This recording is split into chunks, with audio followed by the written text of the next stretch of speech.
What an honor it is to be here in Vietnam, in the very heart of the Indo-Pacific, to address the people and business leaders of this region.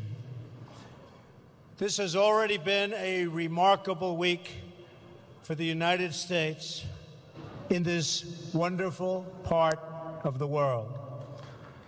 Starting from Hawaii,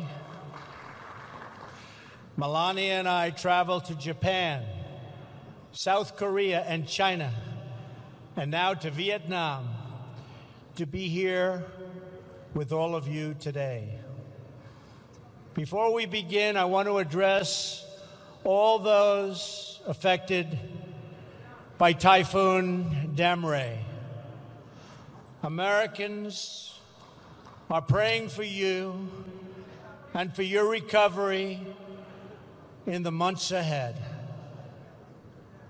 Our hearts are united with the Vietnamese people suffering in the aftermath of this terrible storm.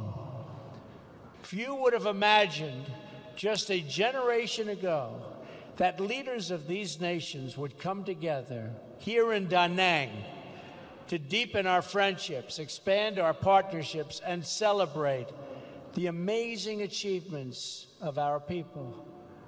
This city was once home to an American military base in a country where many Americans and Vietnamese lost their lives in a very bloody war. Today, we are no longer enemies. We are friends. And this port city is bustling with ships from all around the world. Engineering marvels like the Dragon Bridge welcome the millions who come to visit Da Nang's stunning beaches, shining lights, and ancient charms.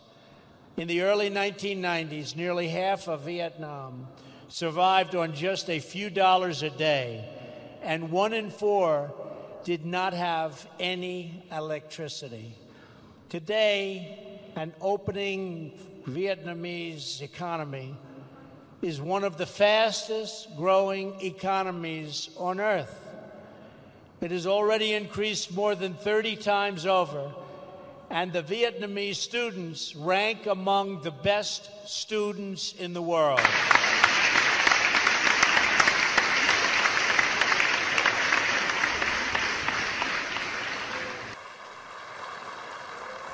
And that is very impressive.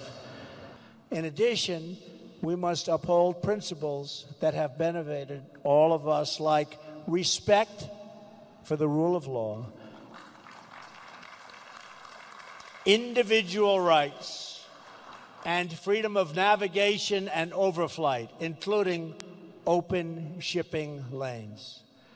3 principles, and these principles create stability and build trust, security, and prosperity among like-minded nations. In America, like every nation that has won and defended its sovereignty, we understand that we have nothing so precious as our birthright, our treasured independence, and our freedom. That knowledge has guided us throughout American history. It has inspired us to sacrifice and innovate. And it is why today, hundreds of years after our victory in the American Revolution, we still remember the words of an American founder and our second president of the United States, John Adams. As an old man, just before his death, this great patriot was asked to offer his thoughts on the 50th anniversary of glorious American freedom. He replied with the words, "Independence forever." It's a sentiment that burns in the heart of every patriot and every nation. Our hosts here in Vietnam have known this sentiment not just for 200 years, but for nearly 2,000 years.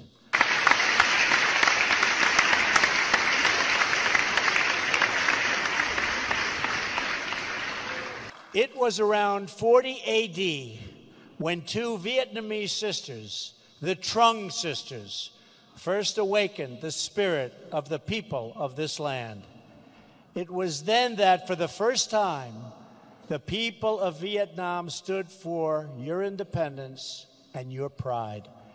Today, the patriots and heroes of our histories hold the answers to the great questions of our future and our time. They remind us of who we are and what we are called to do. Together, we have it in our power to lift our people and our world to new heights, heights that have never been attained. So let us choose a future of patriotism, prosperity, and pride. Let us choose wealth and freedom over poverty and servitude. Let us choose a free and open Indo-Pacific. Finally, let us never forget, the world has many places, many dreams, and many roads. But in all of the world, there is no place like home. And so, for family, for country, for freedom, for history, and for the glory of God, protect your home, defend your home, and love your home today and for all time. Thank you. God bless you. God bless the Pacific region. And God bless the United States of America. Thank you very much. Thank you. Ladies and gentlemen, please rise to thank the President.